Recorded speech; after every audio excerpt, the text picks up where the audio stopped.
দর্শক দেখতে পাচ্ছেন টাইগার কবিরকে পেয়ে কিন্তু আজকে দর্শক আনন্দে উৎসবে মেতেছে, দম দিচ্ছে এই মুহূর্তে সেই কোটি কোটি হাডুডু প্রেমিকের হৃদয় স্পন্দন। টাইগার কবির যাকে মাঠে ফেলে কিন্তু হাডুডু প্রেমিকদের এক আবেগঘন পরিবেশ সৃষ্টি হয়। দেখছেন এই মুহূর্তে ঢুকে পড়েছে বিপক্ষ শিবিরে, পারবে কি তাকে ট্যাকেল করতে, দেখা যাক। কিন্তু চেষ্টা করছে প্রতিপক্ষ, দেখেন বারবার কিন্তু ভয় দিচ্ছে ধরবে ধরবে বলে, কিন্তু সাহস পাচ্ছে না, সাহসে কুলাচ্ছে না সেই টাইগারকে ধরার। দেখুন দেখার বিষয় এই মুহূর্তে একটাই দেখার বিষয়, টাইগারকে কেউ ধরার সাহস পায় কিনা। দেখেন দর্শক এই মুহূর্তে সাতক্ষীরার হাডুডু প্রেমিকরা কিন্তু আনন্দ মেতেছে তাকে পেয়ে, প্রতিপক্ষ কিন্তু চেষ্টা করছে জোরালোভাবে, সাহস পেল না। আমরা দেখলাম টাইগার কবির কিন্তু ফিরে আসলো। দর্শক দেখতে পাচ্ছেন সাতক্ষীরার এক অনন্য টুর্নামেন্ট, এবারে দম দিতে যাচ্ছে বাংলাদেশ বিমান বাহিনীর অন্যতম সেরা একজন রেডার দীপায়ন গোলদার। দীপায়ন গোলদার এই মুহূর্তে কিন্তু দম দিচ্ছে, দেখা যাক। প্রতিপক্ষ শিবিরে চেষ্টা হয়েছে ধরার, কিন্তু পারলেন না তাকে রাখতে।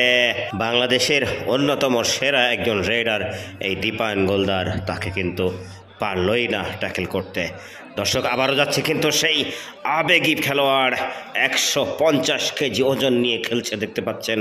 এই বয়সে এসে তিনি কোট মাতাচ্ছেন, দর্শকদের মাতাচ্ছেন। সেই টাইগার কবির কিন্তু হানা দেবে আবারও প্রতিপক্ষ শিবিরে, দেখা যাক। দেখার বিষয় এই মুহূর্তে প্রতিপক্ষ তাকে ট্যাকেল করতে পারে কি না। যদি ট্যাকেল করতে পারে তাহলে হয়তো তাদের আনন্দের বন্যা বয়ে যাবে, কারণ টাইগারের মতো একজন খেলোয়াড়কে আটক করা অনেক ভাগ্যের ব্যাপার, অনেক দুরূহ ব্যাপার। দেখা যাক, সেটি আমরা দেখব এই মুহূর্তে। দর্শক গ্রামীণ হারিয়ে যাওয়া হাডুডু টুর্নামেন্ট কিন্তু ধরে রেখেছে এই সাতক্ষীরাবাসী, এই কবির টাইগার সহ এই বর্তমান সময়ের চেষ্টা হয়েছে এবং কিন্তু ট্যাকেল হয়ে গেল। আনন্দ উল্লাস করছে কিন্তু টাইগার কবিরের প্রতিপক্ষ শিবিরের যারা সমর্থক রয়েছে, সেই সমর্থকের মধ্যে দেখতে পাচ্ছি আমরা এক আনন্দ উৎসব পরিবেশ। ট্যাকেল হয়ে গেল, খুবই পরিতাপের বিষয়। যার কথা বলা হয়ে থাকে হয়তো আগামী 100 বছরেও এরকম একজন টাইগার কবিরকে বাংলাদেশ পাবে না, সেরকম একজন টাইগারের কিন্তু এই মুহূর্তে পতন হয়ে গেল দীপায়ন গোলদারের টিমের কাছে। দীপায়ন গোলদার কিন্তু আবারও যাচ্ছে, দেখুন তিনি কিন্তু খুলনা ছেলের চেষ্টা হয়েছিল, আবারও পারলেন না তাকে ট্যাকেল করতে। অদম্য একজন খেলোয়াড়, অদম্য খেলোয়াড়, একেবারে ভাষায় প্রকাশ করা যায় না। অসাধারণ খেলে থাকেন এই দীপায়ন গোলদার। আমরা দেখেছি তাকে সারা বাংলাদেশের বিভিন্ন প্রান্তে বিভিন্ন মাঠে তাকে খেলতে দেখেছি, চমৎকার খেলে থাকেন। কিছুদিন আগেও দেখেছিলাম কুড়িগ্রামের বুরুঙ্গামারিতে অসাধারণ পারফরমেন্স করেছিলেন। দম দিচ্ছে এই মুহূর্তে টাইগার কবিরের টিমের একজন রেডার, দাবি তুলেছে একজনকে টাচ করে আসার, কিন্তু নাকচ করলেন রেফারি। আবারও তাকে রেড দিতে হবে, দেখা যাক কী হয়। টাইগার কবিরের টিম কি পরাস্ত হবে? গোল হজম করতে হবে মনে হচ্ছে টাইগার কবিরের টিমে। তার টিমে মাত্র আর রেড দিচ্ছেন যিনি, ইনি সহ 3 জন মাত্র খেলোয়াড় আছে।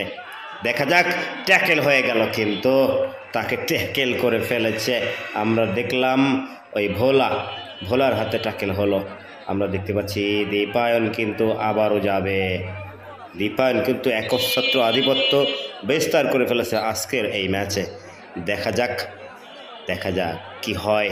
দর্শক হাডুডু কিন্তু বাংলাদেশের হারিয়ে যাওয়া গ্রামীণ ঐতিহ্য, চেষ্টা করে ব্যর্থ হলেন দীপায়নকে রুখতে, ফলে কিন্তু যা হবার সেটি হলো গোল হয়ে গেল। টাইগার কবিরের টিম কিন্তু গোল হজম করে ফেললো, আমরা সেটি দেখলাম, এবং এই অবস্থায় খেলার আপাতত পরিসমাপ্তি ঘটে।